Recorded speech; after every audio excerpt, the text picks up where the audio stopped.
So we discussed yesterday that the Bhagavad Gita has 700 verses, 18 chapters.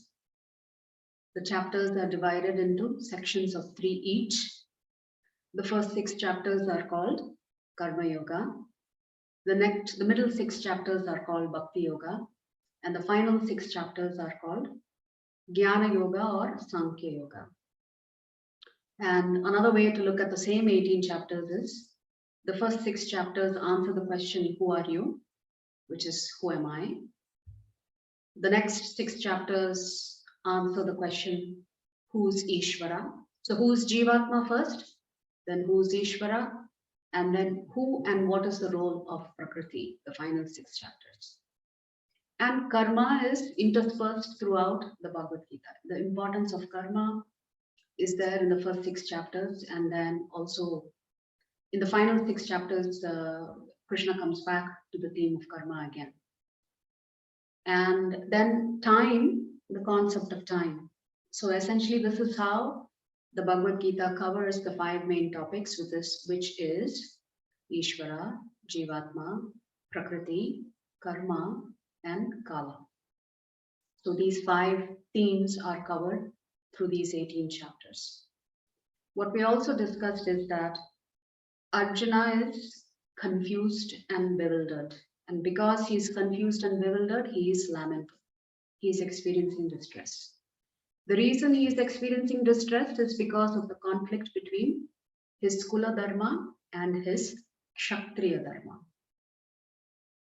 So when 2 different dharmas conflict with each other, how do you decide what you should prioritize? So we also discussed that by the time we come to the end of the Bhagavad Gita, when Lord Krishna says, Paritranaya Sadhunam, give up all religions and surrender only to me. Mam ekam sharanam raja. So that particular shloka in 18.66. So Krishna is saying, if at all there is a conflict of dharmas, because after all, we have so many duties and responsibilities, and sometimes, occasionally, these duties and responsibilities could come in conflict with each other, because at some point in time, you don't know which role takes priority. So for example, a mother dealing with a son who's irresponsible or who's become irresponsible. What should she do? Should she continue to support him financially and let him get away scot-free? Or should she insist on him taking responsibility? So beyond a certain point, what should that mother do to rectify the situation? How firm should she be to bring her son back to the right path? So when there is conflicting dharma like this, Krishna says, you have to surrender to me. The only dharma that matters is what I want you to do, what I like you to do, what I prefer that you do, which is on the eternal platform, which is the Nitya Dharma. And essentially, Arjuna has put himself in a situation where he's become confused. And he's lost sense of who he really is. So he's experiencing some sudden amnesia here. So the programming of his mind has gone wrong. It's become corrupt. So in today's chapter, chapter 2, Krishna has to reprogram Arjuna's mind by setting his identity right. So there is an identity error for Arjuna in chapter 1. And that identity error or that identity crisis is set right by Krishna in this chapter 2. So in chapter 1, we discussed how the chapter actually ends. The chapter ends as follows, where Arjuna is saying, Krishna, I think it's better if the sons of Dhritarashtra kill me. I'm ready to put my weapons down. And having spoken those words, Arjuna actually sets down his bow and arrow and sits down in the chariot, his mind overwhelmed with grief. So this is where we left in chapter 1. To come back to the summary, we talked about how Dhritarashtra begins by asking, these two teams have gathered on the battlefield. What are they getting ready to do? And sometimes these are questions that arise out of a sense of fear and anxiety and maybe some false hope. The false hope that Dhritarashtra had is that because the Pandavas were on holy land, that they would change their mind, they will not fight, they will walk away. That was his hope. But his worst fear was, what if his own sons get influenced by the holy Dham and decide to walk away? And the other doubt is, this is after all the holy Dham. The father of Dharma is on the battlefield himself. And he's going to do the right thing by de-weeding a Dharma. So that is his other fear.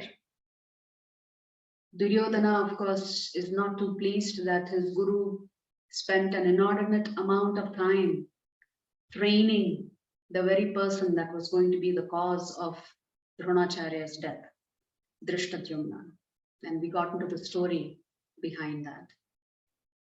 And the magnanimity of a Brahmana is, and a teacher is, any student who knocks on the door and says, I want to learn from you, the teacher generally should not reject that student.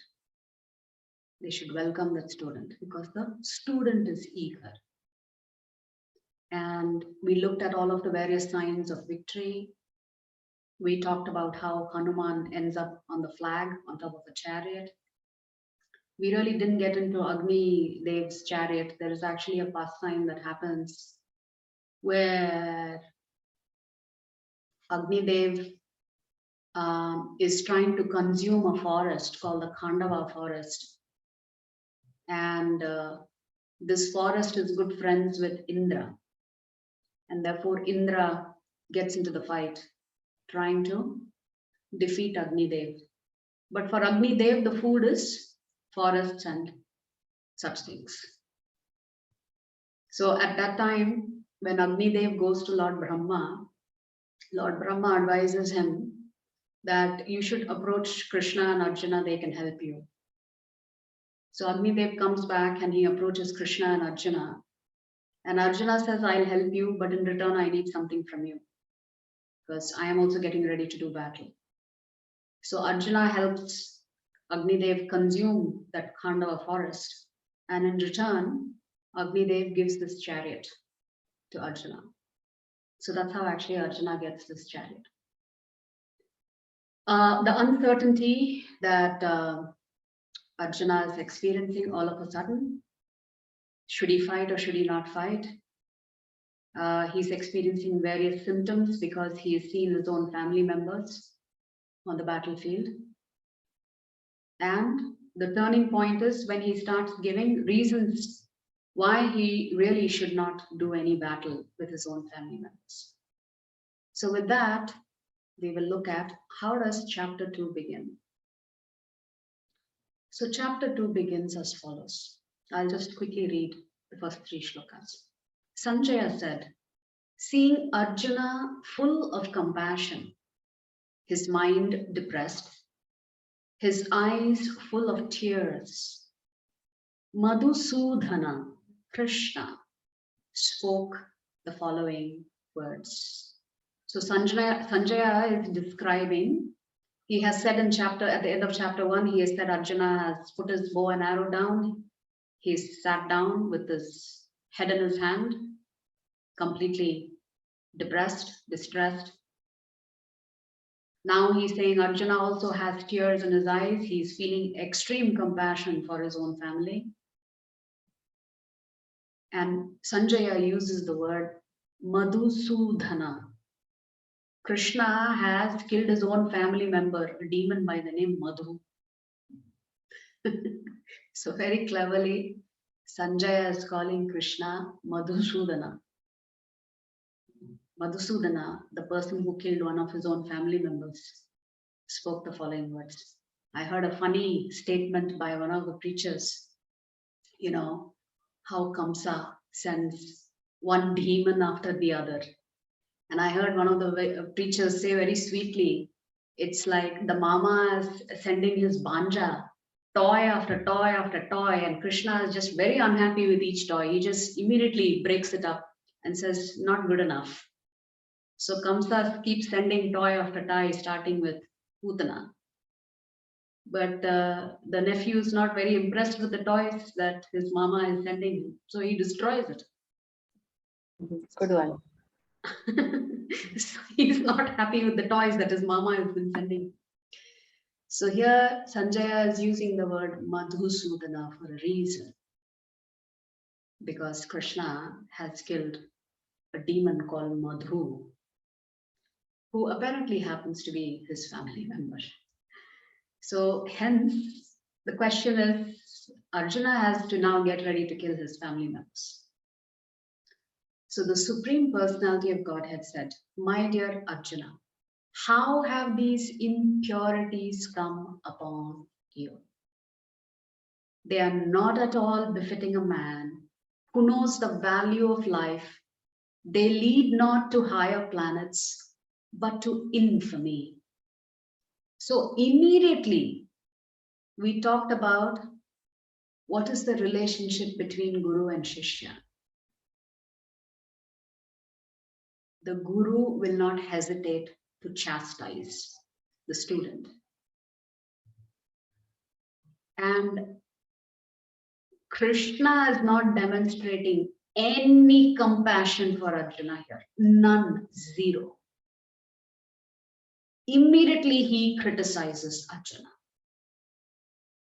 He calls him out. He says, really? How did you get so polluted? Where did this impurities come upon from on you? I thought you were a better man than this. He says then they are not at all befitting a man who knows the value of life. And then to add insult to injury, he says, if you keep talking like this, you'll become infamous. You are not going to go to higher planetary systems when you talk like this as a Kshatriya. You're going to besmirch your name. Your name will forever be changed to someone who's weak. So the first thing the teacher does is slap on the wrist. Wake up, Arjuna. Krishna is not showing any compassion. But actually, if you and I, we read chapter 1, we actually believe that Arjuna's arguments are relatively reasonable. They are reasonable only. They seem to be legitimate. But Krishna is not impressed. Arjuna seems to be very logical in his argument that he's put forth. But the Lord is not impressed. He's saying, how come you're talking like this? If you really understood the value of life, you'll not talk like this. So shocking, isn't it? Krishna immediately tells Arjuna, wake up. I'm not impressed by your speech. Now Krishna adds a little bit more insult to injury in the next shloka. He says, O son of Pritha, do not yield to this degrading impotence. So he's calling Arjuna impotent. He's saying, don't allow yourself to go down this path of weakness. It does not become you. Give up such petty weakness of heart and arise. O chastiser of the enemy. He's now reminding Arjuna, he's a great warrior. He has defeated so many enemies on the battlefield. Why is he suddenly displaying this weakness?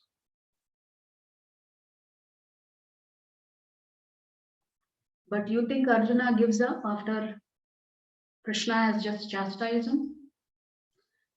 Look at the persistence of the student now. Arjuna said, "O killer of enemies, O killer of Madhu." So even Arjuna is calling Krishna by name, Madhu. You killed Madhu. Don't you remember? How can I counterattack with arrows in battle men like Bhishma and Drona, who are worthy of my worship? Again, seems like a very reasonable question, a reasonable argument. How can I kill my own teacher and my own grandfather? What kind of heartless human being do you think I am? I know you killed Madhu, demon. You killed a demon, but Bhishma and Drona are not demons to me. They are worshipable for me. It's all right that you can kill enemies, but these two personalities are not my enemies. I never considered them my enemies. Rather, I should venerate them. I look up to them. So it's almost as if he's pleading with Krishna to say, okay, that's fine. You have killed a lot of demons. These are not demons for me. These are my family members. This is my teacher. Because there is a expectation in our culture that one never goes against the Guru, let alone killing one's own Guru. Imagine.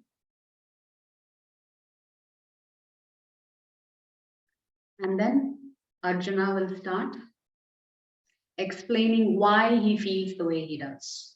He says it would be better to live in this world by begging than to live at the cost of the lives of great souls who are my teachers. Even though desiring worldly gain, they are superior. So he's saying, look, they may be materialistic.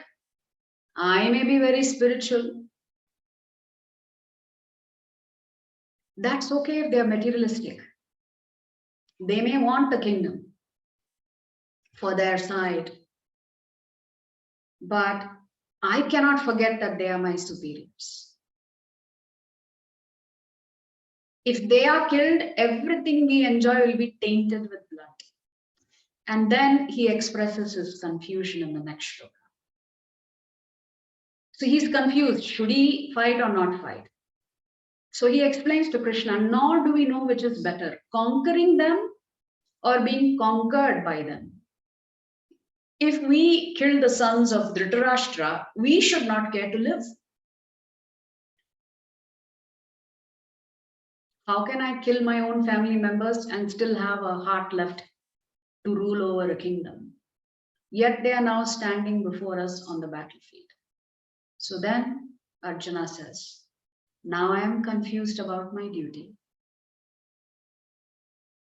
and have lost all composure because of miserly weakness. So Arjuna finally comes to the point. I admit I'm being weak. I admit I am impotent. I admit I've lost my composure. I admit I really don't know what my duty is now. In this condition, I am asking you to tell me for certain what is best for me. Now I am your disciple and a soul surrendered unto you. Please instruct me. So with this, we will begin the second chapter. So let's offer our obeisances to His Divine Grace, A.C. Bhaktivedanta Swami Srila Prabhupada. Srila Prabhupada ki jai. So today's chapter, the title of today's chapter is Sankhya Yoga. It's right here, chapter 2. The word Sankhya, the literal meaning of the word Sankhya means to count.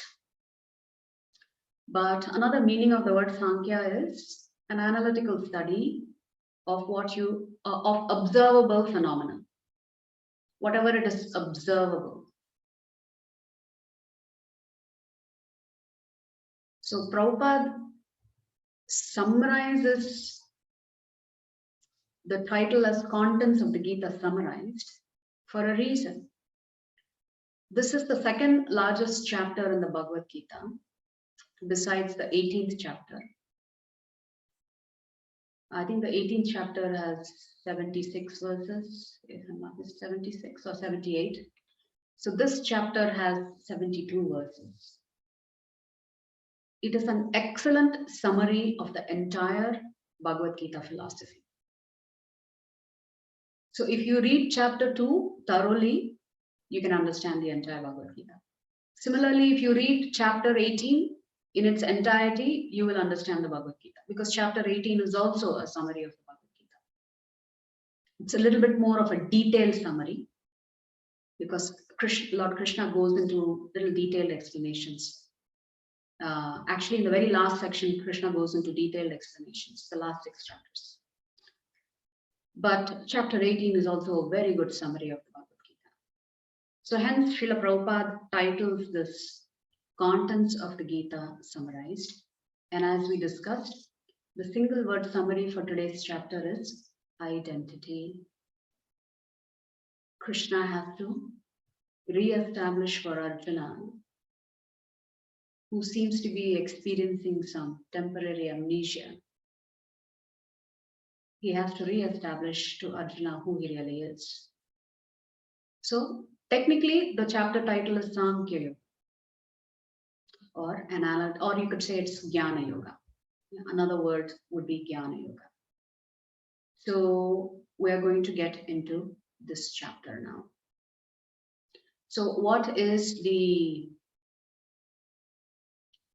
key themes for today's chapter?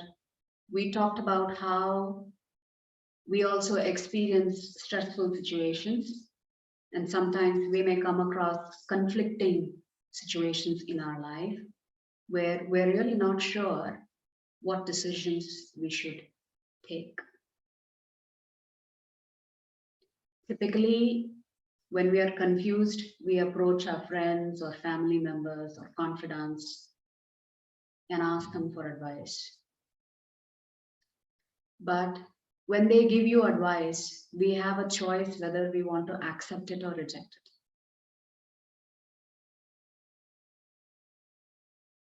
But under the same stressful situation, if you reach a guru, if you have a guru, and if a guru gives you advice, you cannot reject it. There you don't have a choice. You have to follow the instructions of your guru. So if your guru says, do this, you should do it.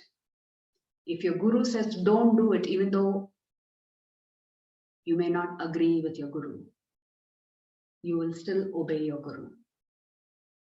Because remember, the difference between your guru and your friend is your guru is a self-realized person.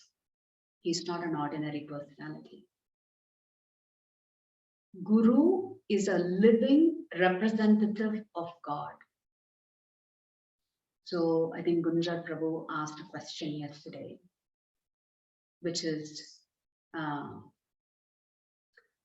Krishna is not here. So who's speaking to me? Who do I reach out to? And we talked about the concept of Chaitya Guru, because Krishna is there within you as Paramatma. But you will not really be able to hear the voice of Paramatma if you've not made room for him, to hear his voice. So an alternate source of advice and counsel is a spiritual master. So we will talk about how Krishna actually established the identity, answering the question, who am I? The 2 types of duties, which we already discussed. Some of the slides are going to be repeat slides from the Gita Secrets of the Gita Reveal program. So we'll go through it quite quickly. We did talk about Swadharma and Nitya Dharma even yesterday. that we have duties towards our body, and body includes family members, society, nation, etc., etc. But we also have a duty towards our eternal relationship with the Supreme Lord Krishna, which is called Nitya Dharma. So the question is, we are all in search of happiness, but we are searching for happiness in the temporary. And when you search for happiness in the temporary, there is going to be a cognitive dissonance. You're searching for happiness in a place that is temporary. And therefore, you will always be frustrated. So our search for happiness should be on the eternal platform. If you search for happiness on the eternal platform, then you will automatically also be happy on the temporary platform, as long as you are in this body. So what's the acronym for today? Gita, starting with Guru. Then moving to identity, the two dharmas, and Ananda, which is the higher taste. There is a difference between Sukha, which means happiness, and Ananda, which means bliss. Happiness is restricted to temporary things. You know, if there is a buffet laid out in front of me, I like sweets, so I may go take my pick of all the various sweet items that are laid out, and I'll be temporarily happy because I like sweets. I enjoy the taste of sweets. But that's temporary. So, but the higher taste actually comes from Ananda. And that Ananda comes when you re-establish your relationship with Krishna. And then there is this concept of Paramananda. When you actually begin to love Krishna and serve him eternally, you experience what is called Paramananda, the topmost form of spiritual bliss. And when you're situated in that Paramananda stage, it really doesn't matter what your body may be undergoing. You can manage things better. You can control things better. So when does one really look for Guru and Guru's help? When someone is confused in his life and unable to make any decisions. When someone is confused and unable to make decisions, okay? Anybody else?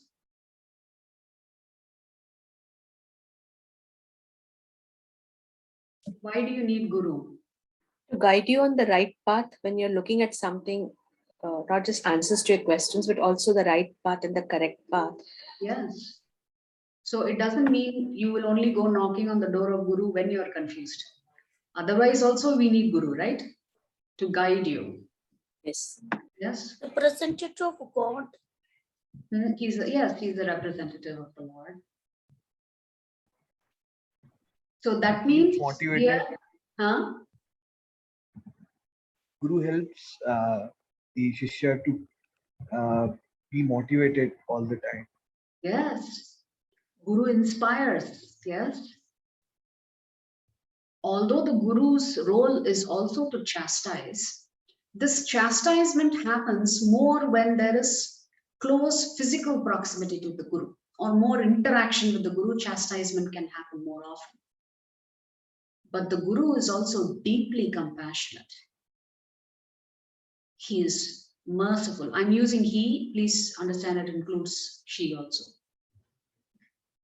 Right? Because we can have different types of gurus. You have what is called a Shiksha Guru, and then you have a Diksha Guru.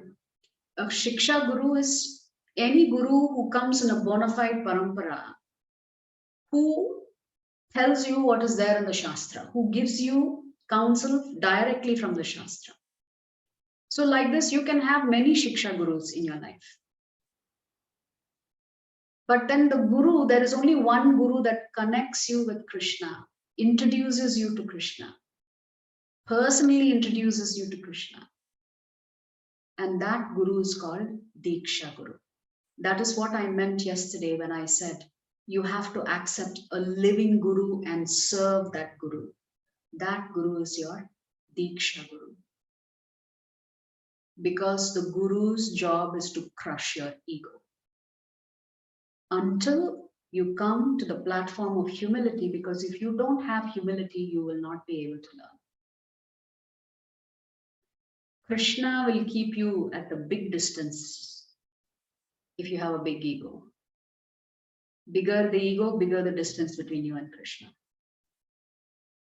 So learning how to serve Krishna can only come when you first learn how to serve Guru. Learning how to surrender to Krishna can only come if you have learned first how to surrender to living Guru.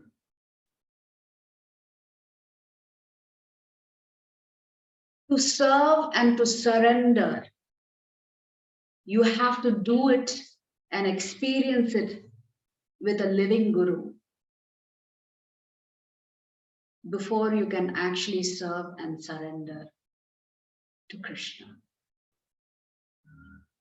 Because Krishna will not accept you unless you identify yourself to him as I am a disciple of such and such Guru.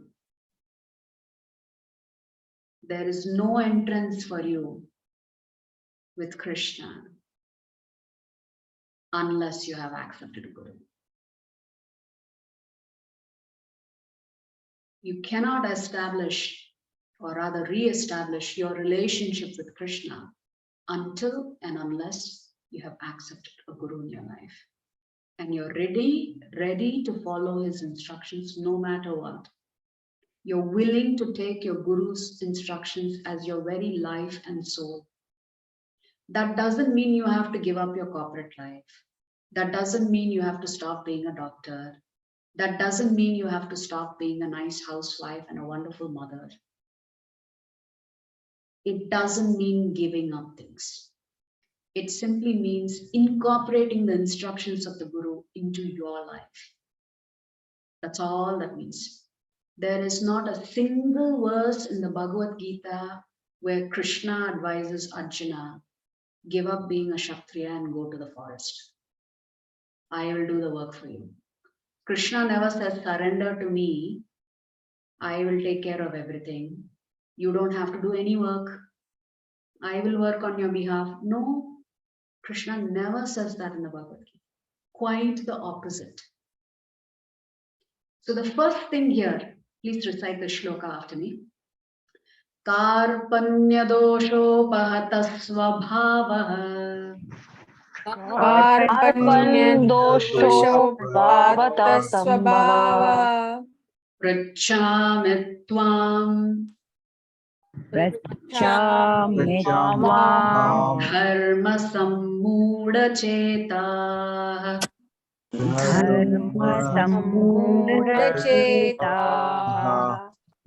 यच्छ्रेयस्यान् निश्चितं ब्रूहि तन्मे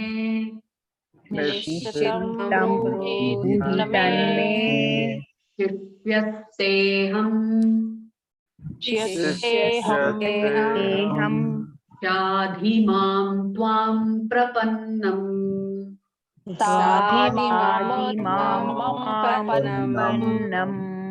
of you read the translation, please.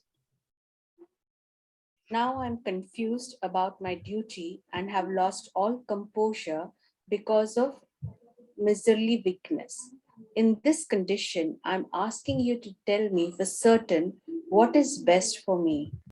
Now I'm your disciple and a soul surrendered unto you. Please instruct me.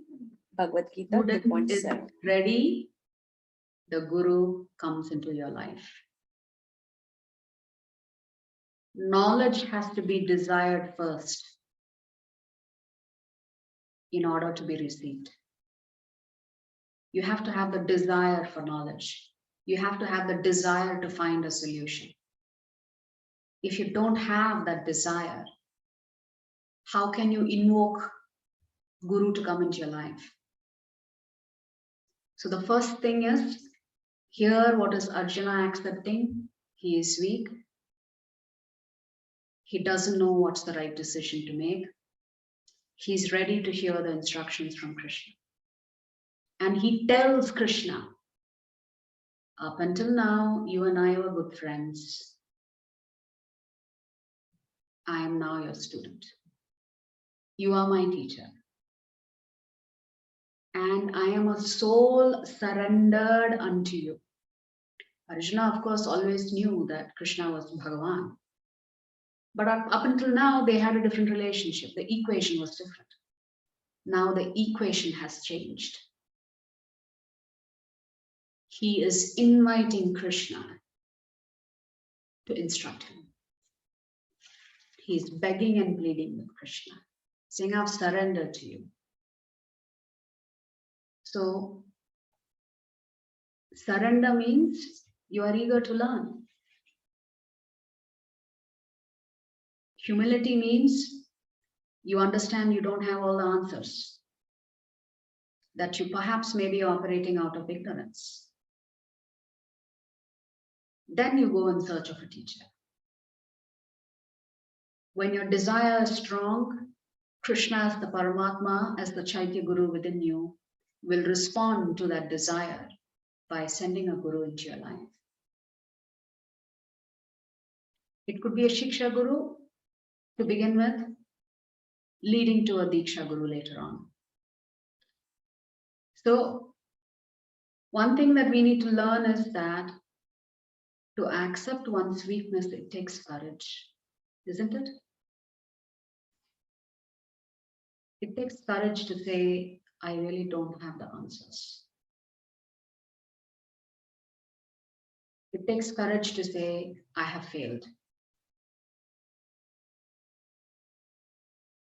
Generally, what happens when you're in a problematic situation, you approach friends who think like you and will support you even though you are wrong.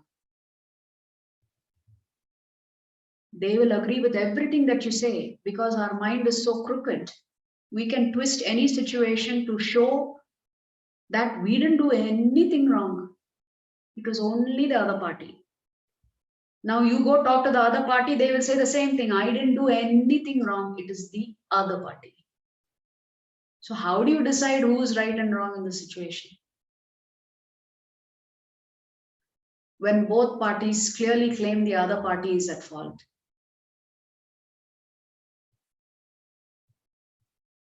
So it takes a great deal of humility and introspection to come to the point where you think, maybe I did do something wrong here. Maybe I didn't get certain things right here. Unless we are willing to accept that we may have made a mistake, there's nothing to fix. What is there to fix? Because you cannot fix the other person. Can you reprogram the other person? You can't. You can only reprogram yourself. And if you're convinced that you don't need reprogramming, everybody else around you needs to be reprogrammed, you have a big problem. You have a big ego problem. So how can you begin to change yourself when you are not willing to accept that there are mistakes that you have made?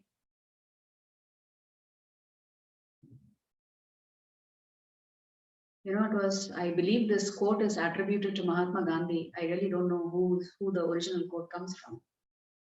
Be the change that you want to see in others. Whatever change you're expecting to see in others, first you demonstrate it.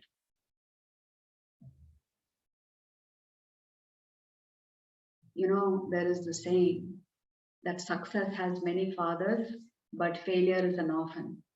So we have a tendency to seek advice from so many people in our life that if we ever achieve success, everybody will say, see, you followed my advice, that's why everything went well. Now, if the reverse happens, they will be nowhere around. They will say, I told you not to do it, but you went ahead and did it anyway. That is why you are in the situation that you're in. That success has many fathers, but failure is an orphan. A lot of people are happy to take credit for your success. And no doubt other people have helped you succeed. But when you fail or you feel all alone, nobody wants to take responsibility for your failure. Why would anybody want to do that? So literally, you feel that you're all by yourself when you're failed at something. And that's why the anxiety level goes up, the confusion goes up.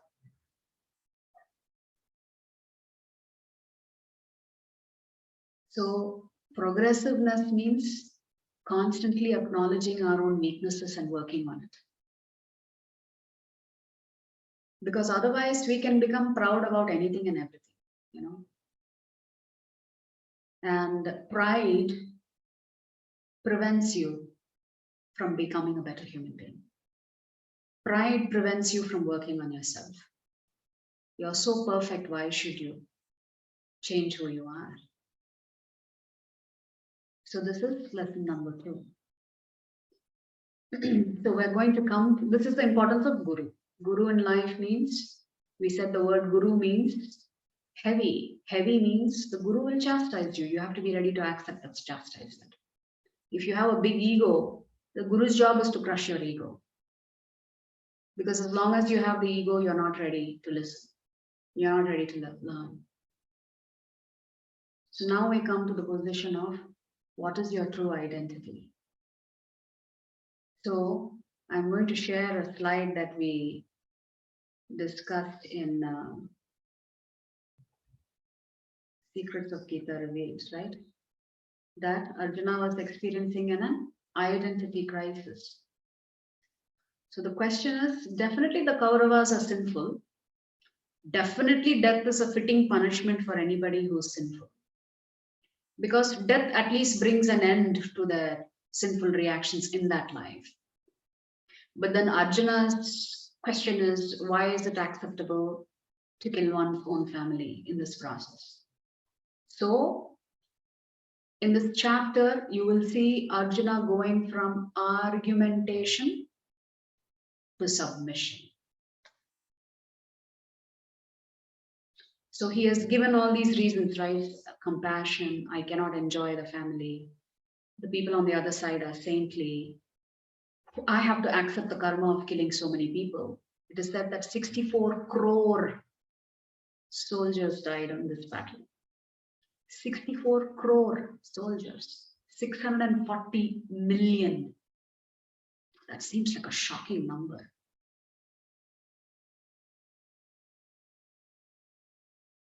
So in this chapter, Krishna is saying, use your intelligence, use your analytical way of observing things around you. And he says, use your jnana and fight. Why? Because there is no death to the soul. Well, if you don't buy into the concept of soul, then at least we all have desires. None of us can live without desires. So fulfill your own desires by following the karma kanda. Fight. You want a kingdom? Fight. So do your duties and fight and enjoy the results of your victory. Then Krishna says, okay, if you don't believe in doing karma, then at least believe in bhakti. This is the Nishkama Karma yoga portion of the Bhagavad Gita, which is just do your duty for the sake of doing your duty. Don't worry about the results or reactions. Give up your results and reaction. Fight with detachment. Fight because you know it is your duty to fight. So use your buddhi yoga and fight. Fight by becoming my devotee. Do it on my behalf. So Krishna gives him various ways in which he can look at the situation and come to the same conclusion, which is he does not have an option but to fight. So Krishna is giving him different lens by which he can examine the situation. And if he does this, Arjuna should come to the same conclusion that he doesn't have an option but to fight. Krishna also says, if you use your spiritual vision, it will lead to material victory. Fight and win or fight and lose. Fight and win, meaning you have defeated the other party and you can take over the kingdom. Fight and lose but win, meaning you have fought but you lost the battle, you lost your life. Still you have won because you're going to go to the heavenly planets. Anybody who loses their life on a battlefield, our Shastras say they will go to heavenly planets to enjoy themselves. But more importantly, spiritual vision leads to spiritual victory. Yes, you can do a profit and loss calculation, fight and win or fight and lose and win. But Krishna is saying, don't even do that kind of calculation. Just be fixated on doing your duty. So in order to decide what is one's duty and responsibility, you must first determine one's identity. So our consciousness determines what we see and how we perceive the world. So if we change our consciousness, then our view of the world also changes.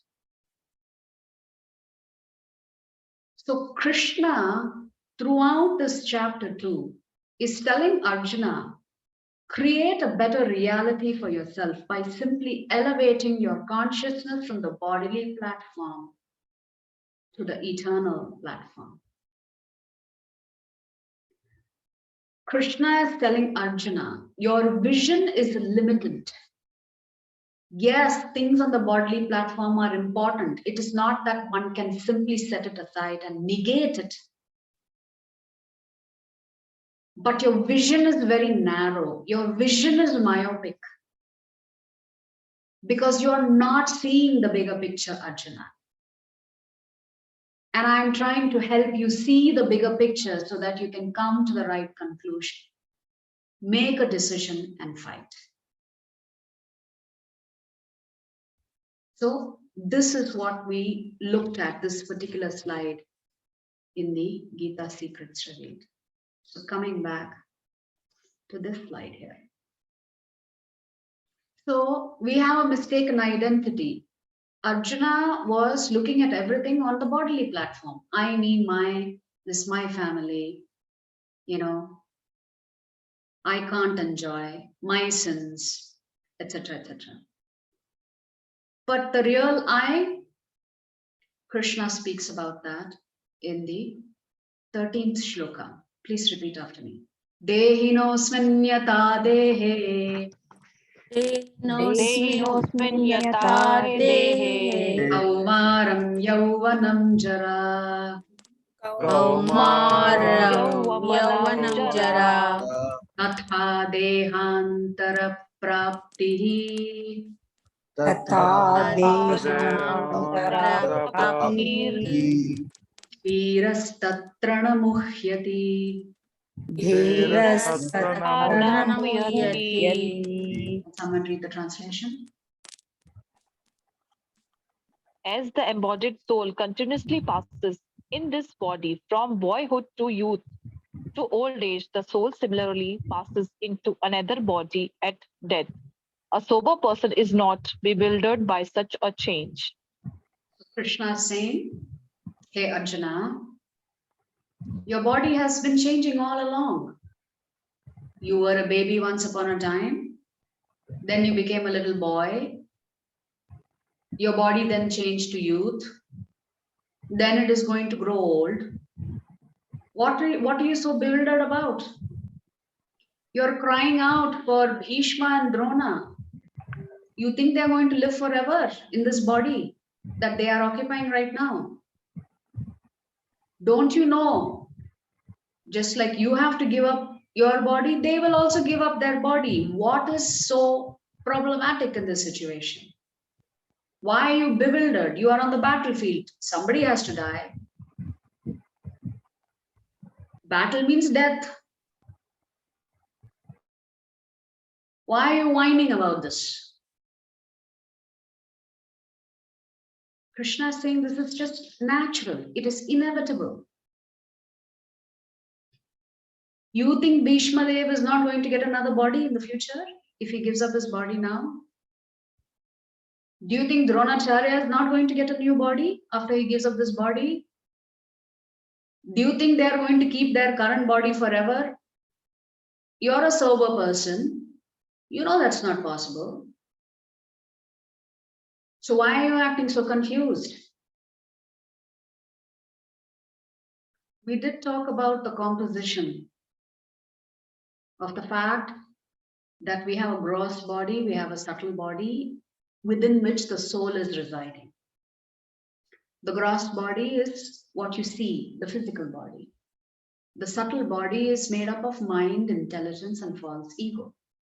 At the time of death, you have to give up your physical body.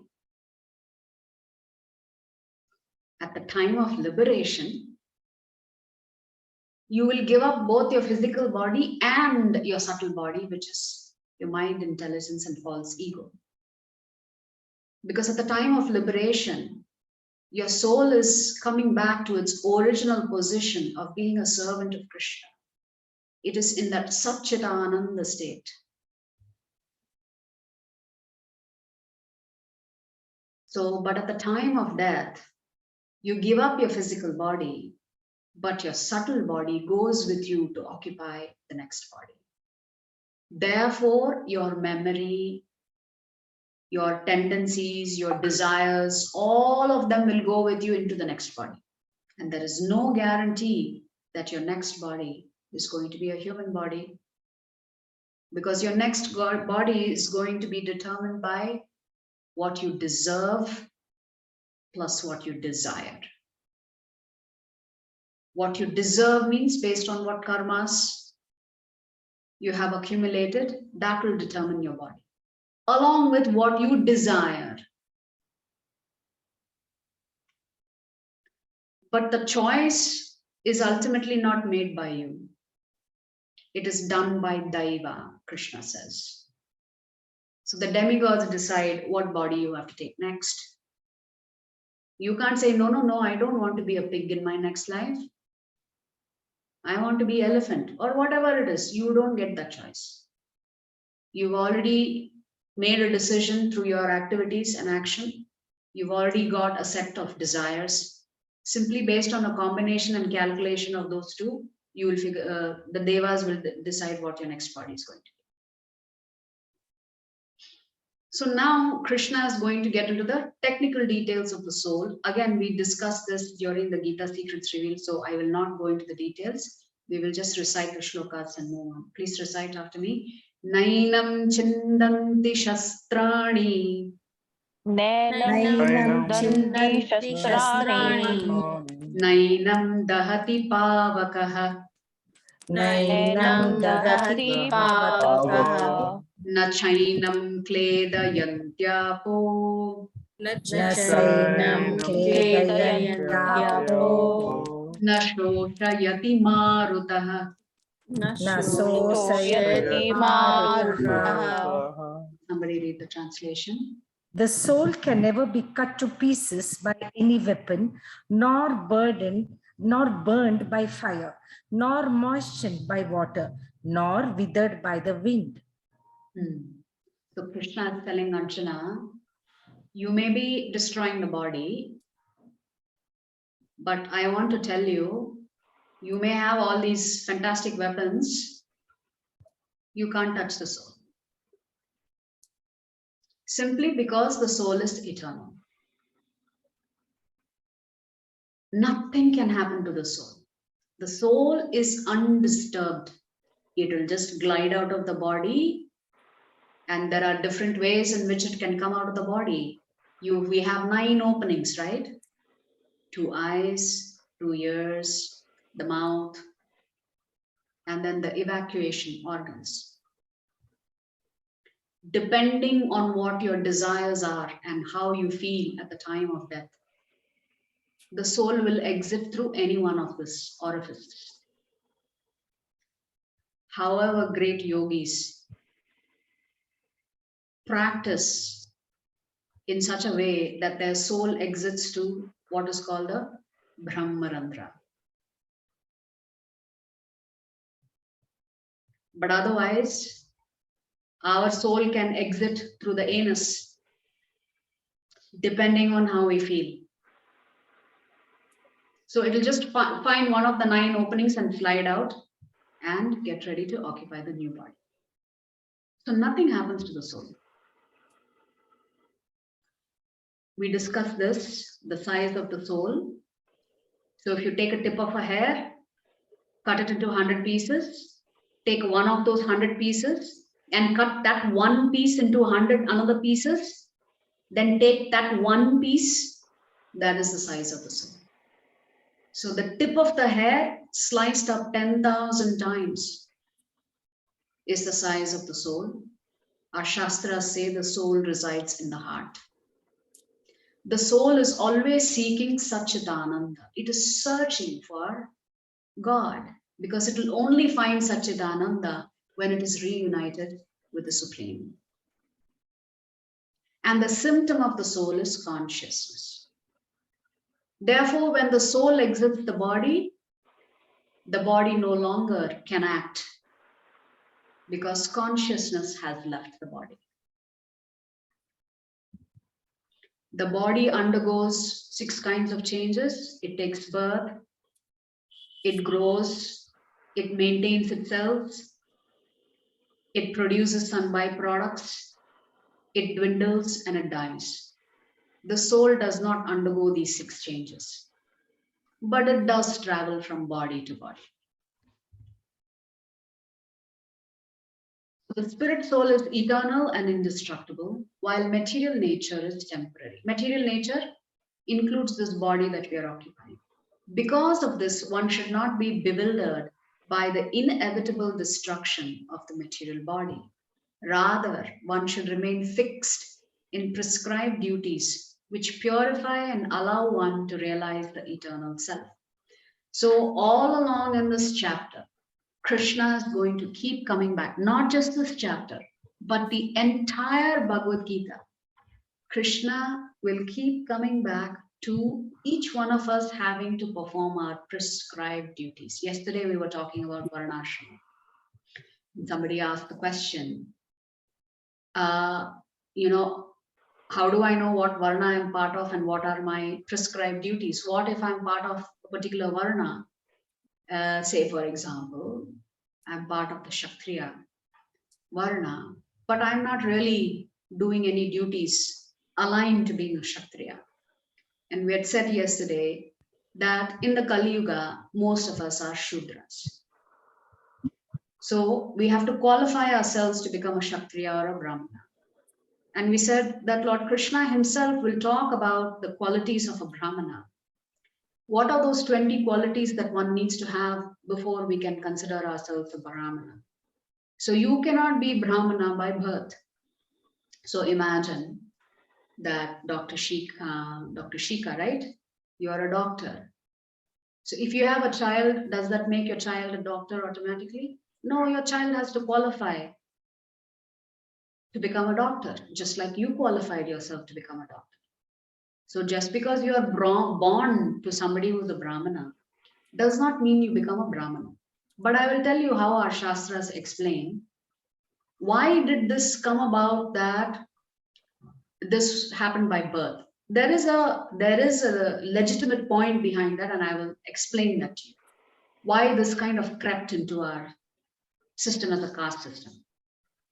If the husband has Brahmanical qualifications and the wife has Brahmanical qualifications and qualities, then it is only natural if they produce a child that the child will come with the same qualities. Yes, they will train their child to be a Brahmana. if they are pure Brahmanas,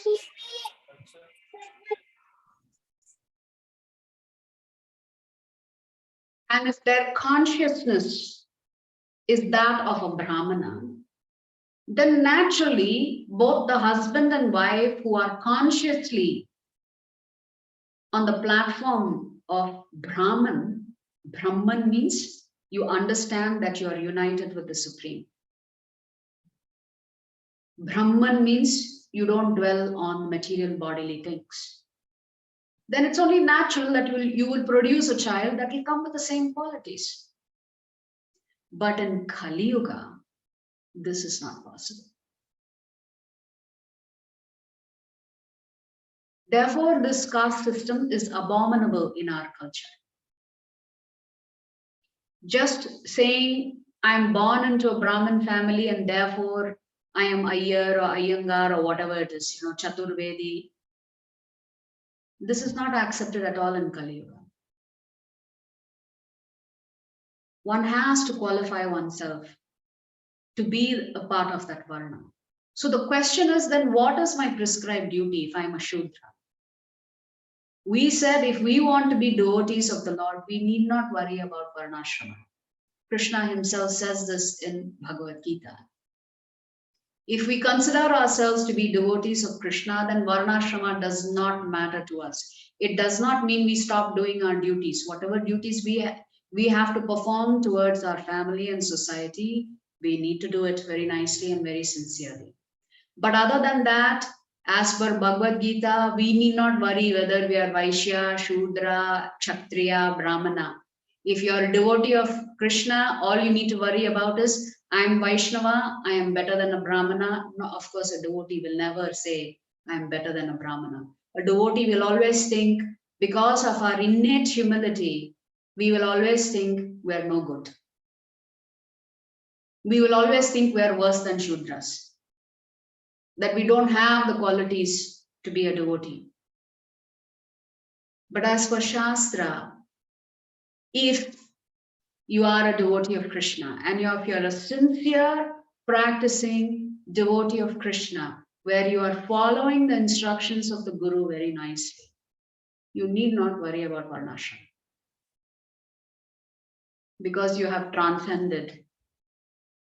A Vaishnava is automatically considered to have Brahmanical qualities, so you need not worry. Even if you don't exhibit the qualities, you need not worry, because you will develop those qualities as long as you are following the instructions of your Guru. Right? So Krishna is very particular that we perform our duties very nicely and not prematurely give it up. So Krishna criticizes Arjuna saying, oh, you're talking like a great Brahmana, are you? You really didn't qualify yourself to be a Brahmana. So here, Krishna will speak again. Third time Krishna is criticizing Arjuna. Please repeat after me. Shri Bhagavan Vacha. Shri Bhagavan Vacha. Ashocyan Vashochastvam. Ashocyanan Vashochastvam. Prajnavadamscha bhashate. Prajnavadanscha bhashate. Gatasuna Gatasuna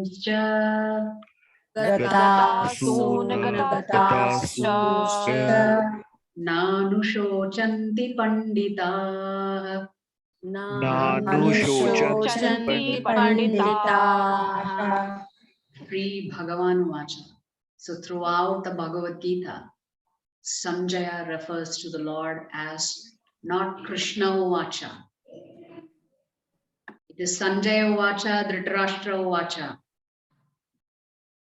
But when Lord Krishna is speaking, Sanjaya says, Shri Bhagavan Vacha. He knows that this is the Supreme Lord. What is Krishna saying? While speaking learned words, you are mourning for what is not worthy of grief. Those who are wise lament neither for the living nor for the dead. So Krishna is again criticizing Arjuna. He's saying, you are acting like you're a big learned man. But actually, I think you're a fool. Why are you a fool? Because if you were wise, you wouldn't be lamenting like this. Oh, they are going to die. They are going to lose their body. I'm so attached to their body. My relationships matter to me. He says, you're talking nonsense, Arjuna. You're not a very wise man, but you're pretending to be one, giving all these reasons. But if you're truly wise, you will lament neither for the living nor for the dead. Is Krishna saying be heartless? No. There is time, place, and circumstance when you have to exhibit certain qualities. Certainly, compassion is not to be expected on the battlefield. So from here, Krishna talks about the soul. Never was there a time when I did not exist, nor you, nor all these kings, nor in the future shall any of us cease to be. Krishna is telling Arjuna, don't you know? Even if they give up their body, even if you give up your body, even if all these kings give up their body, they're not going to cease to exist. They will continue. The soul is eternal.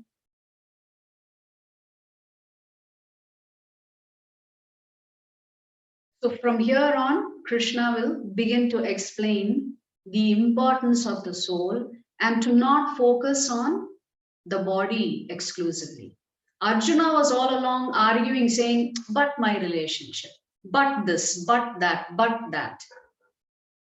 And Krishna says, none of that matters. Not on a battlefield. Next shloka.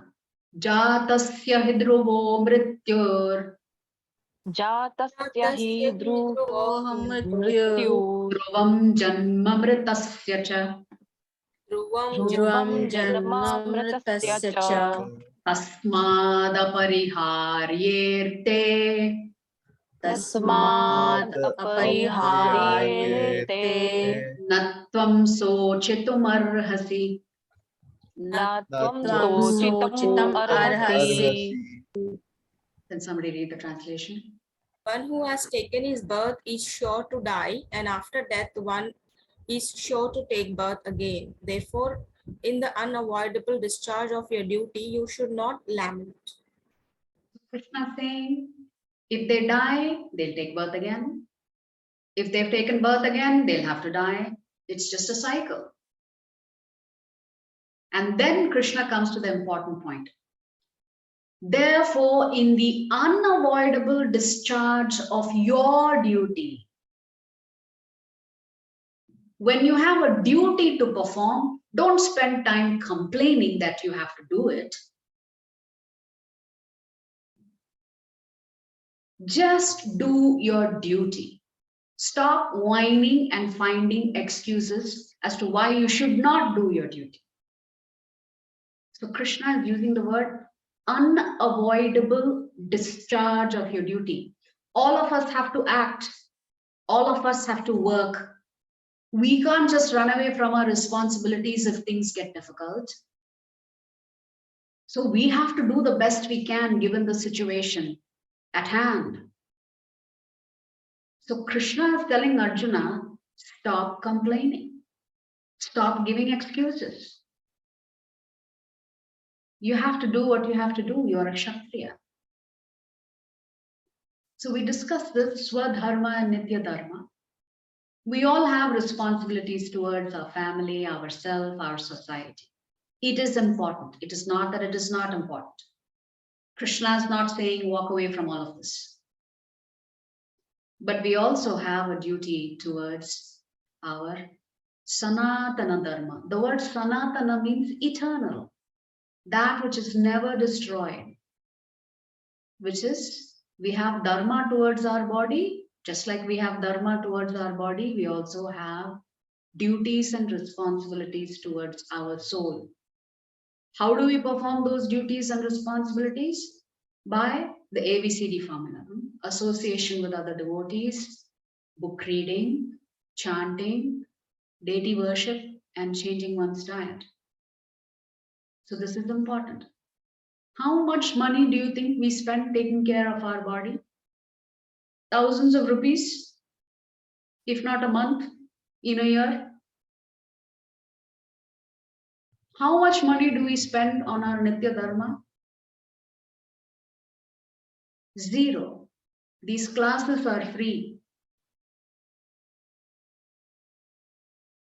Going to the temple and taking prasadam, it's free. Nobody charges you for prasadam. But yet, we Jivatmas are so unfortunate. Whatever is given for free, we don't want to accept it. Why? Because it is free.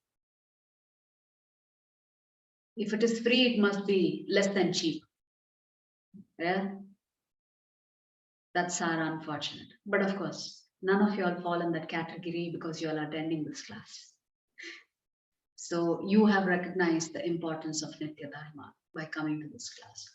So Krishna is saying, do not neglect your higher Dharma.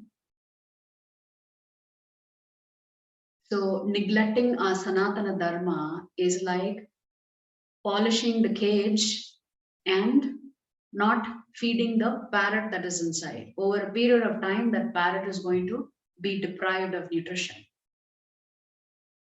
So similarly, we said yesterday that Shankaracharya has talked about how one has to cleanse one's mind and intelligence. There's so much dirt has accumulated over so many lifetimes. The only way you can cleanse that dirt is through chanting, through reading the books, through accepting the Guru, through following the instructions, through doing deity worship. Otherwise, we are simply decorating the external body. Very nice. Zero return on investment. It doesn't matter how much Rico turmeric cream you put or whatever other creams are there. One day you are going to get, your skin is going to loosen up. You are going to look old. No matter what you do to your hair, many of us will not be fortunate to even have a strand of hair on our head. The hair is going to go white. Doesn't matter how much money you spend on all of these things in trying to look beautiful. It is the law of diminishing returns. But if one invests in the Sanatana Dharma, the ROI is eternal. Why am I saying the ROI, the return on investment, is eternal? Is because the results of that you carry forward in your previous life. See, when you are born again, you have to start all over again. You have to do the same thing, purchase the same creams, purchase the same hair oil, take care of all of that again and again and again. But in spiritual life, it's not like that. Whatever you've worked hard on the path of spirituality, you will pick it up in the next life from where you left off. Today, you would have qualified yourself as a doctor.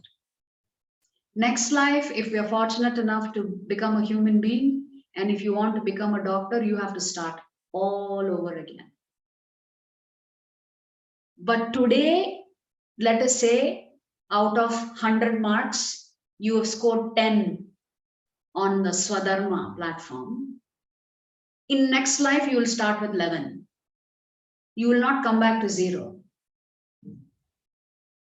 But whatever you do on the Nitya Dharma side, your score keeps increasing life after life. In the Swadharma side, your score is reset to 0. You have to start all over again, doing the same thing. Studying, qualifying yourself, working, earning, taking care of family, all of that. Of course, it's not 0 from a karma standpoint. You carry whatever karma from your previous life. So we've talked about Guru, identity, the 2 dharmas, and we're coming to the last A, Ananda. See, Krishna likes to use a lot of analogies. So we'll quickly read 54 to 72. Is that okay? Shlokas, we'll just read the English shlokas. 54 to 72.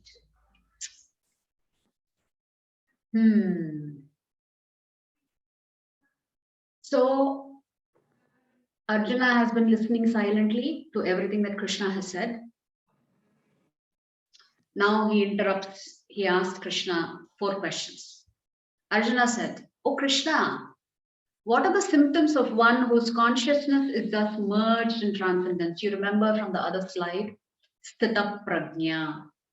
Krishna has talked about one particular type of personality that is unperturbed no matter what happens to them in their life. They're always in a blissful state. And this piques Arjuna's curiosity. Really? There are people like this? No matter what happens, they don't get disturbed. They always make the right decisions. And Arjuna says, "Tell me more about these kind of people. I want to know what kind of people are these." So Arjuna says, "Oh Krishna, what are the symptoms of one whose consciousness is thus merged in transcendence?"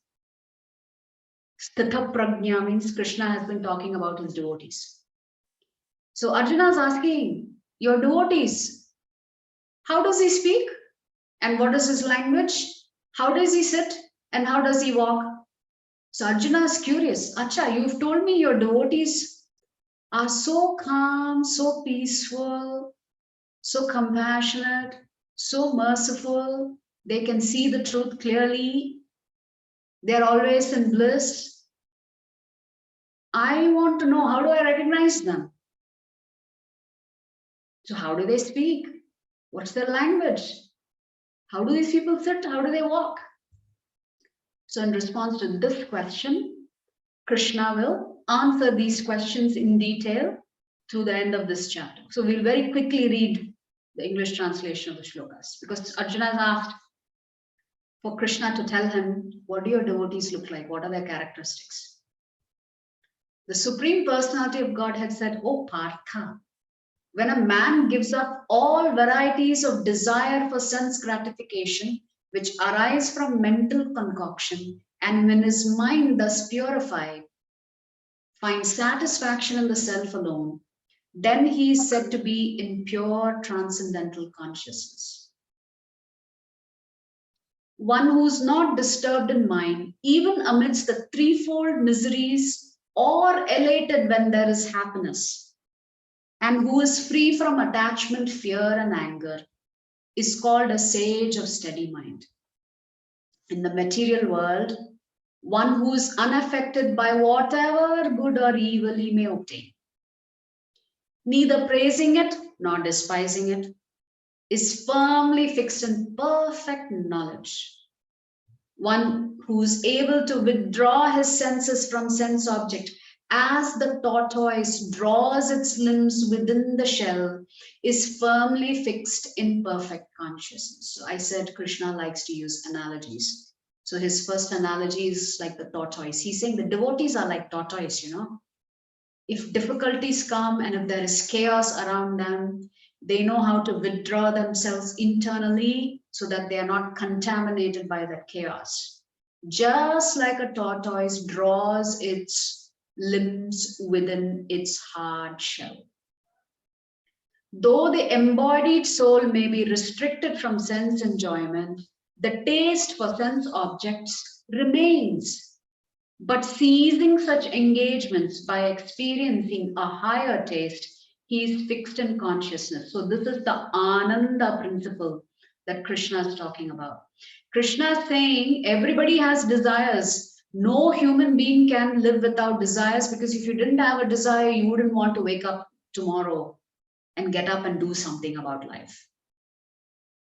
But the difference between his devotees and non-devotees, Krishna has explained to Arjuna, is that his devotees also have material desires. But what do?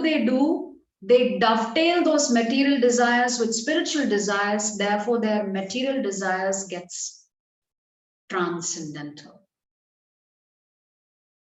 Devotees also like to go out and eat. Devotees also like to party. but the way they do it is different. Devotees also like to go out on vacation. But what is the difference? When a devotee goes on vacation, they are always going on yatra. They will go to Holy Dham. They will not go to Maldives and sit and sip mocktail or cocktail or whatever it is. That doesn't interest a devotee. Devotee also likes to go out and eat. What will they do? They will come to the temple. Most of the temples have a Govinda restaurant. And everything in the Govinda restaurant is prasadam. So if they want to eat pizza, they will go to Govinda's and get a pizza. But they will not go to Pizza Hut or McDonald's or somewhere else to eat, because they know that food has not been prepared for Krishna. Devotees also like to sing and dance. But if they want to sing and dance, what do? They will come to the temple. They will sing and dance in the temple. So Krishna is saying, the tastes are the same. But the way they fulfill their taste, that is different.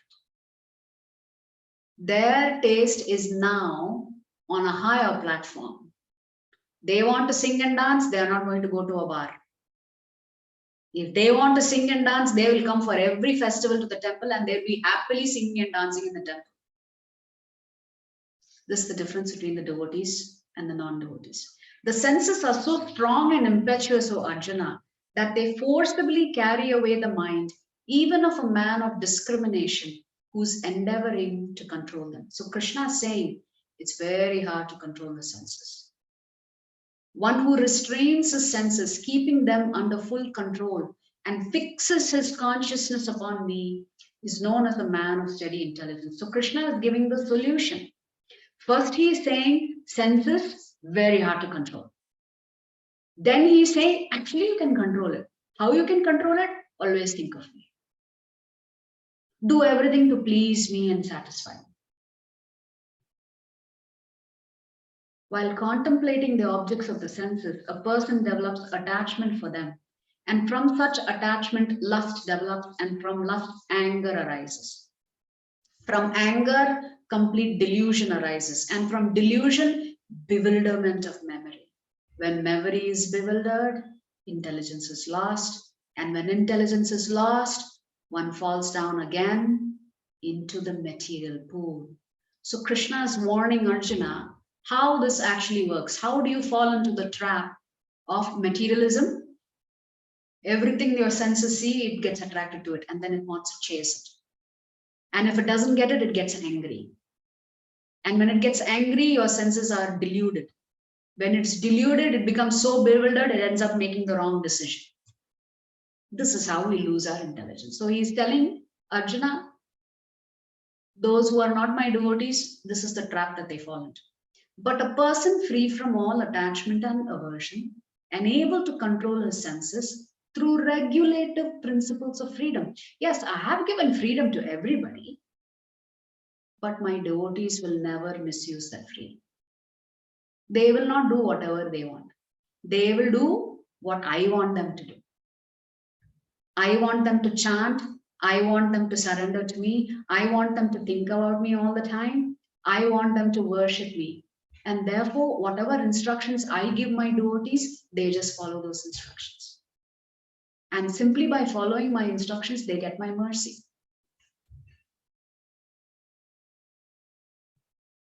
Not only follow the instructions of Krishna, but also follow the instructions of the Guru. For one thus satisfied in Krishna consciousness, the threefold miseries of material existence no longer exist. We talked about the threefold miseries, right? The klesha, adhyatmik, adi-bhautik, and adi-daivik. Miseries that we inflict on ourselves, miseries that others inflict on us, and miseries that Mother Nature inflicts on us. One who's not connected, by the way, we talked yesterday that when we are reading the Bhagavad Gita, we all have our own favorite shlokas. This is one of my favorite shlokas, 2.66. One who is not connected with the Supreme can have neither transcendental intelligence nor a steady mind, without which there is no possibility of peace. And how can there be any happiness without peace? Krishna is asking. Krishna is first saying, if you are not connected with me, if you don't have a relationship with me, you are not intelligent. And forget your mind, you are a madman. And if you are neither intelligent and if you are mad, really you are expecting peace in your personal life? And then Krishna is asking a rhetorical question. How can you be happy and peaceful if you're not connected with me?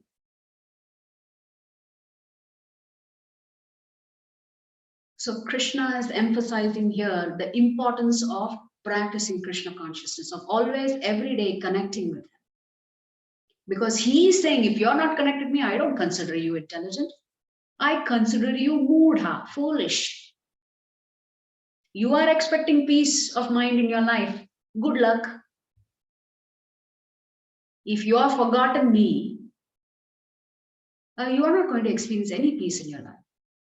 Next analogy. As a strong wind sweeps away a boat on the water, even one of the roaming senses on which the mind focuses can carry away a man's intelligence. So Krishna is coming back to how powerful the senses are. A little bit of mistake, finished, you're gone. Can take you away from Krishna. Therefore, O mighty armed, one whose senses are restrained from their objects is certainly of steady intelligence. What is night for all beings is the time of awakening for the self-control, and the time of awakening for all beings is night for the introspective stage. A person who is not disturbed by the incessant flow of desires that enter like rivers into the ocean, which is ever being filled, but is always still, can alone achieve peace, and not the man who strives to satisfy such desires. So Krishna is saying desires will keep coming into your mind. Doesn't mean you should act on it. Krishna is using another analogy. Desires are like rivers pouring into the ocean. But you should be like the ocean and not overstep your boundary. Don't act on every desire. A person who has given up all desires for sense gratification, who lives free from desires, who has given up all sense of proprietorship and is devoid of false ego, he alone can attain real peace. And then the last shloka. That is the way of spiritual and godly life, after attaining which a man is not bewildered. So Krishna is saying, if you become my devotee, and if you follow my instructions, and if you perform your duties and responsibilities, you will not be bewildered. If one is thus situated even at the hour of death, one can enter into the kingdom of God. So Krishna is now tempting Arjuna. He's saying, if you want to come back to me, you are on the battlefield. You could lose your life on this battlefield. But if you think of me when you're fighting, you will come back to me directly. So Krishna is offering Arjuna a motivation to fight. Doesn't matter, even if you die, but you die thinking of me, fighting because I'm asking you to fight. You don't have to worry about going to the heavenly planets. You will come directly back to me. So this is the conclusion of the chapter. So the difference is lower taste is situated on material things. Higher taste is always going to come from spirituality and your connection with Krishna. Krishna is saying, don't break that connection with me. Keep that connection intense and intact. Every day you think of me. Then you will experience Ananda. Yes, we've covered this through the shlokas. So how do you get this higher taste? By attending classes, by chanting, by reading, by accepting and honoring prasadam. All of this will bring you to the platform of Ananda. Yeah. So we've already read the shloka about becoming a tortoise. A devotee knows how to protect themselves from difficult situations. They will not give in to the chaos that's around them. So Krishna here is talking about how that we will always have desires. But we need to learn to dovetail that desire in such a way that all our desires are to please Krishna. If Krishna is pleased, we will automatically be pleased. And then the river flowing into the ocean analogy. Finally, what has Krishna done in this chapter? Whatever arguments that Arjuna has put forth, he's defeated it. How has he done that? So Arjuna said, I'm very compassionate. I don't want to kill. Krishna said, don't worry. You're not killing anything. The soul is not going to die. Arjuna says, I can't enjoy after killing. Krishna says, if you win, you will get the kingdom, you will enjoy. If you lose and give up your body, you'll go to heaven and enjoy. Either way, you're winning. Destruction of family tradition. Krishna says it's important to re-establish dharma. Dharma is more important. And the essence of all of the Vedas is that you have to serve Krishna. Then Arjuna says, I don't want to take the sin of killing so many people. Krishna says, if you're fighting on my behalf, there is no karma. Why you aren't? I am asking you to fight. There is no karma when you do your duty for Krishna.